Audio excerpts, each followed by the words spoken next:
আসসালামু আলাইকুম। তো এইটা দেখার পর সবার মাথায় একটাই প্রশ্ন, কেন এর গেমে আনা হয়েছে, কি জন্য এর নিয়ে কথা বলতেছে কারিনা, কি এমন করছে যে এর কারণে এর গায়নার অফিসিয়াল পেজে থেকে ভিডিও করতেছে এর নিয়ে। পার্টনার প্রোগ্রামে থাকলে যা যা দেওয়া হয় সবকিছু দেওয়া হইতেছে। তো ফুল ভিডিও দেখেন তাইলে বুঝতে পারবেন। আর হ্যাঁ, এটা কিন্তু কোনো রোস্টিং ভিডিও না, জাস্ট ফান হিসেবে নেবেন। ফ্রি ফায়ার আমাকে অনেক কিছু শিখিয়েছে। ফ্রি ফায়ারের জন্য আমি কৃতজ্ঞ। Thank you free fire. शाबाश बेटा।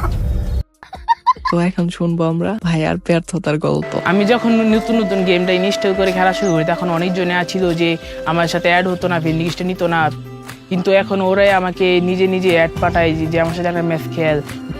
মানে এটাতে অনেকজনই ফ্রেন্ড লিস্ট পাঠায় এখন আমাকে, আমি অনেক খুশি এখন। আচ্ছা ভাইয়া, আপনি ঠিক কোথায় গ্র্যান্ডমাস্টার থাকতেন? লনলসে?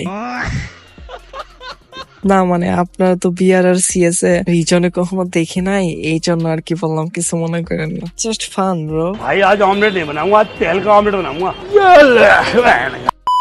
হঠাৎ করে একদিন আমি শুনতে পাইলাম যে আমার ছেলে ফ্রি ফায়ার খেলাতে 12 বার গ্র্যান্ড মাস্টার হয়েছে। মনে একটা আনন্দ আনন্দ ভাব আসছে যে ভাই এইরকম প্যারেন্টস কই পাওয়া যায়? মানে এইরকম প্যারেন্টস থাকলে আর কি লাগে ভাই।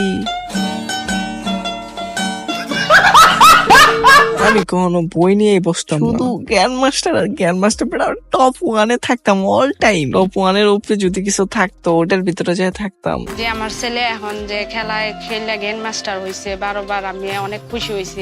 আমার বন্ধু তানাজ গ্র্যান্ড মাস্টার মনে করেন 12 বার দিচ্ছে। মনে করেন আমার গেম প্লে আমার তো খুব ভালো লাগছে, আমার অনুভূতি অনেক ভালো।